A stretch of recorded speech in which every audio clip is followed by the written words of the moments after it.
The Angel of Death, also known as Beverley Allitt, was not your typical nurse. Instead of protecting the lives of children, she took their last breath. And with that, I'm Cassie. I'm Sarah. Now let's talk about the Angel of Death. Early in her life, Beverley exhibited some worrying tendencies while growing up as one of 4 children, including wearing bandages and casts over wounds that she would use to draw attention to herself, without actually allowing the injuries to be examined. Becoming overweight as an adolescent, she became increasingly attention-seeking, often showing aggression towards others. She spent considerable amounts of time in hospitals seeking medical attention for a string of physical ailments, which culminated in the removal of her perfectly healthy appendix, which was slow to heal as she insisted on interfering with the surgical scar. She was also known to self-harm and had to resort to doctor hopping as medical practitioners became familiar with her attention-seeking behaviors. Beverley's behavior in adolescence appeared to be typical of Munchausen syndrome,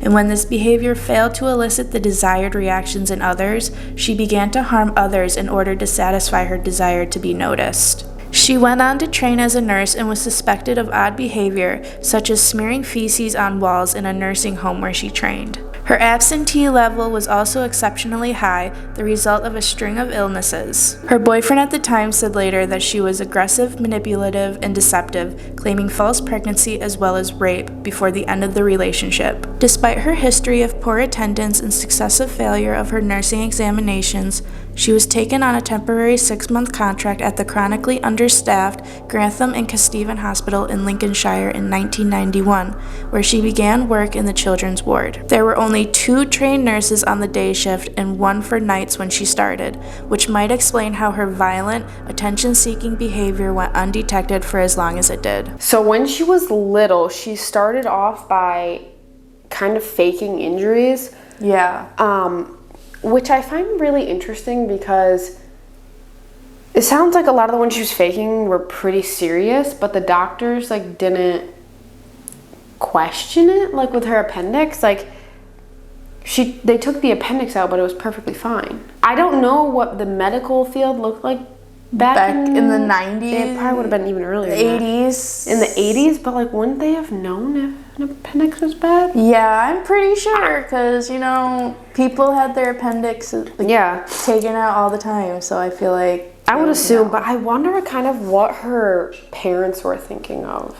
Well, it makes me wonder, were they kind of crazy? I don't know. I think it's very interesting. And then later in her life, one of her ex-boyfriends said that she was really manipulative and would kind of do things to keep that attention on her. Maybe not the same as faking injuries, but faking her pregnancy and stuff like that. And saying rape.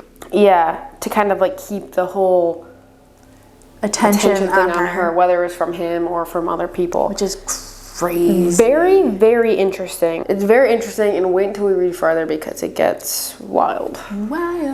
On February 21st, 1991, her first victim was 7-month-old Liam Taylor. He was admitted to the children's ward with a chest infection. Beverley went out of her way to reassure his parents that he was in capable hands and persuaded them to go home and get some rest. When they returned, she told them that Liam had suffered a respiratory emergency, but that he had recovered. She volunteered for extra night duty so she could watch over him, and his parents chose to spend the night at the hospital as well. Liam had another respiratory crisis just before midnight, but it was felt that he'd come through it. Beverley was left alone with Liam, and his condition worsened dramatically, becoming deathly pale before red blotches appeared on his face, at which point she summoned an emergency resuscitation team. Beverley's nursing colleagues were confused by the absence of alarm monitors at the time, which had failed to sound when he stopped breathing. Liam suffered cardiac arrest, and despite the best efforts of the attending team, he suffered severe brain damage and remained alive only with the help of life support machines. At medical advice, his parents made the agonizing decision to remove their baby from life support,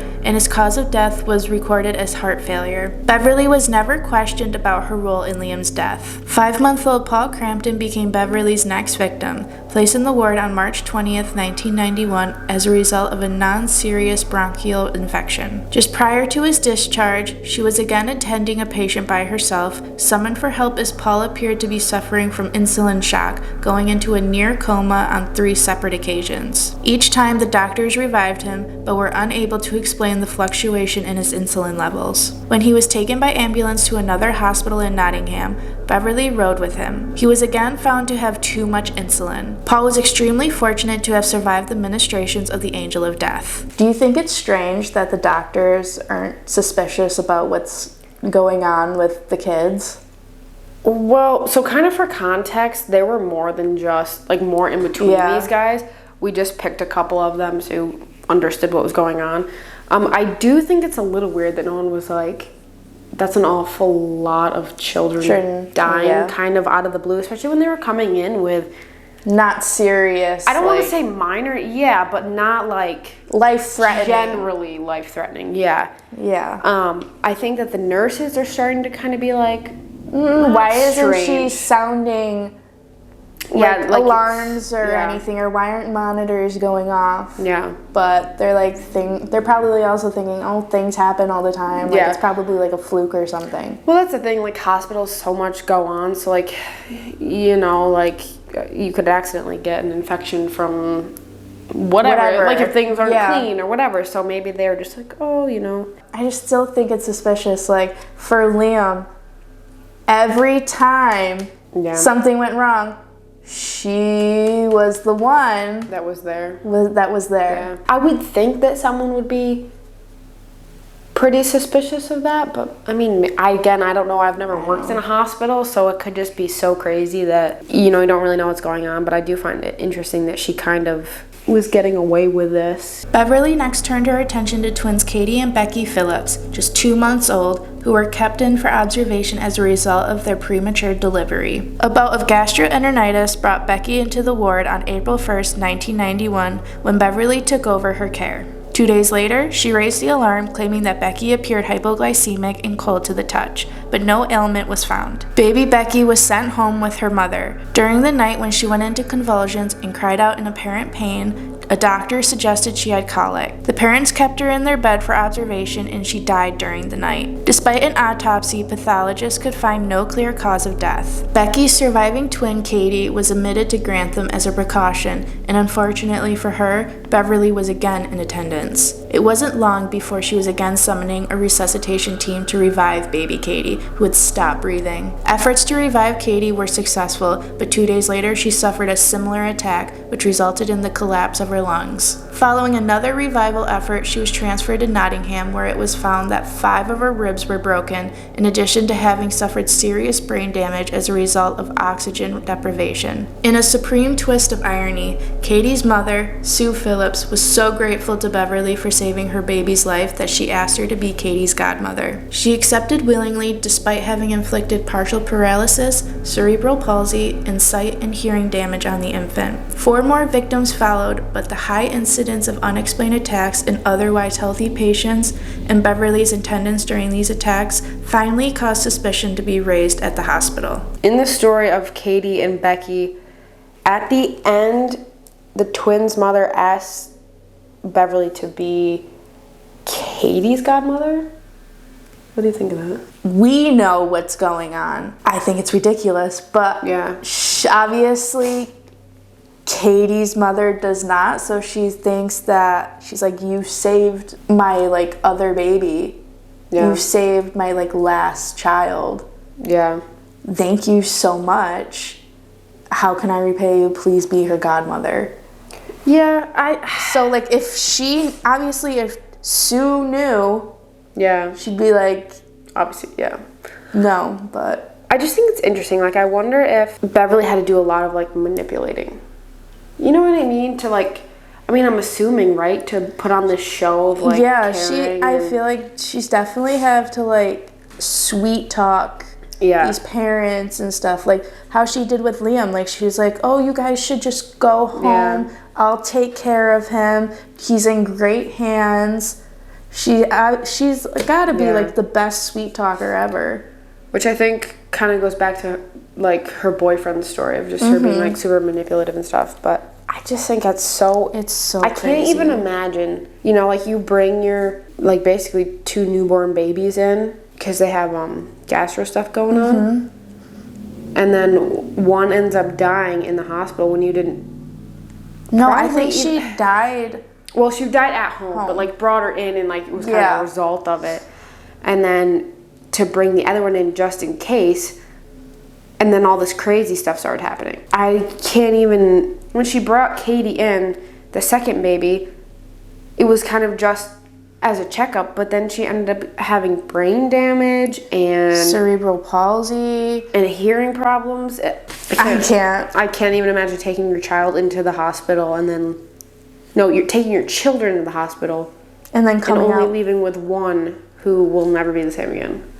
Her violent spree was brought to an end with the death of 15-month-old Claire Peck on April 22, 1991, an asthmatic who required a breathing tube. While in Beverly's care for only a few minutes, the infant suffered a heart attack. The resuscitation team revived her successfully, but when again alone in Beverly's presence, baby Claire suffered a second attack from which she could not be revived. Although an autopsy indicated that Claire had died from natural causes, an inquiry was initiated by a consultant at the hospital, Dr. Nelson Porter, who was alarmed by the high number of cardiac arrests over the previous 2 months in the children's ward. An airborne virus was initially suspected, but nothing was found. A test that revealed a high level of potassium in baby Claire's blood resulted in the police being summoned 18 days later. Her exhumation discovered traces of lignocaine in her system, a drug used during cardiac arrest, but never given to a baby. The police superintendent assigned to the investigation suspected foul play, and he examined the other suspicious cases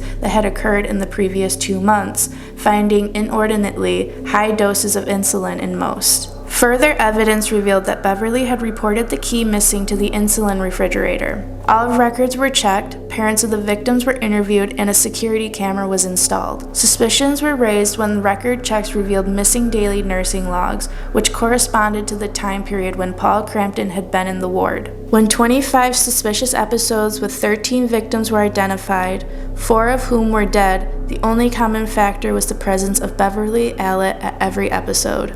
After everything, somebody finally noticed. Yeah, someone's starting to get a little more suspicious, so they ended up having the police look into it. And they started to connect the dots that Beverly was at every scene attack. Yeah. And that she was the one who had reported the missing key for the insulin refrigerator. So she wasn't, I mean, I don't know, I think it's interesting because if you think about it, she didn't really like hide the fact that she was involved very well.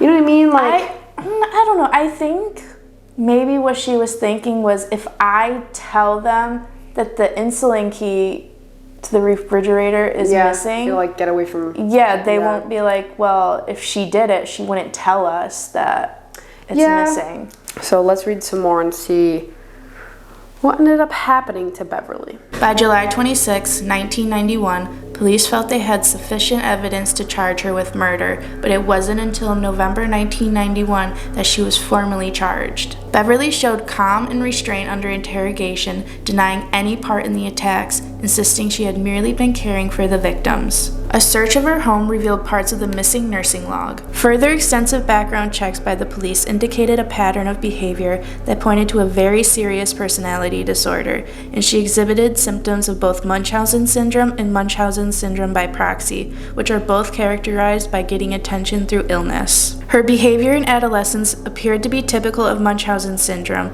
and when this behavior failed to elicit the desired reactions in others, she began to harm her young patients in order to satisfy her desire to be noticed. Despite visits and assessments by a number of healthcare professionals while in prison, she refused to confess what she had done. After a series of hearings, she was charged with 4 counts of murder, 11 counts of attempted murder, and 11 counts of causing grievous bodily harm. As she awaited her trial, she rapidly lost weight and developed anorexia nervosa, a further indication of her psychological problems. After numerous delays due to her illnesses, she went to trial at Nottingham Crown Court on February 15, 1993, where prosecutors demonstrated to the jury how she had been present at each suspicious episode and the lack of episodes when she was taken off the ward. After a trial that lasted nearly 2 months, Beverley was convicted on May 23, 1993, and given 13 life sentences for murder and attempted murder. It was the harshest sentence ever delivered to a female, but according to Mr. Justice Latham, it was commensurate with the horrific sufferings of the victims, their families, and the disgrace she had brought upon nursing as a profession. So, out of all the types of people that she could kind of go after, why do you think she chose children? I think she chose children because, one, they're an easy target. Yeah. They're weaker than we are. Two, people tend to care more and pay attention to children more. Yeah. And and three, if a child gets severely harmed, it's going to be in newspapers and on television. So that's basically ways for her to get as much attention as possible. Which she wants.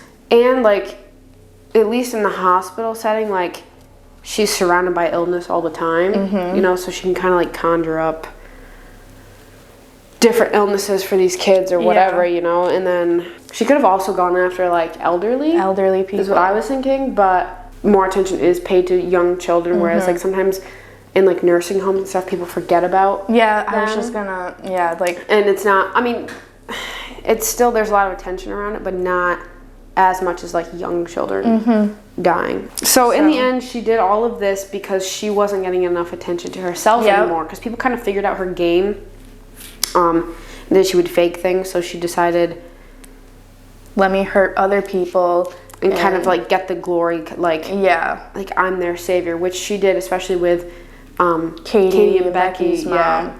She became the godmother. Just crazy, unreal. I don't know, sometimes when we read about these people, I forget that, this is real life. Yeah. You know what I mean? This really seriously happened. I feel sometimes we forget that these things, because obviously we haven't experienced them, we haven't been put in a situation where we need to It's the only time I've heard of things like this was reading it in a book, not based on true events. It's just somebody. Yeah. Near us, we haven't had any anything in the news, where say a serial killer, for instance, was around us, but we live in a really small area. Yeah. So sometimes I forget that this is real life. Yeah. And it's crazy. It's really disgusting. Could be that twisted to, especially go after children, to go after anybody in general, but children, babies, they're just starting out in life. I don't know. That's so sad. We will see you guys next week. Peace.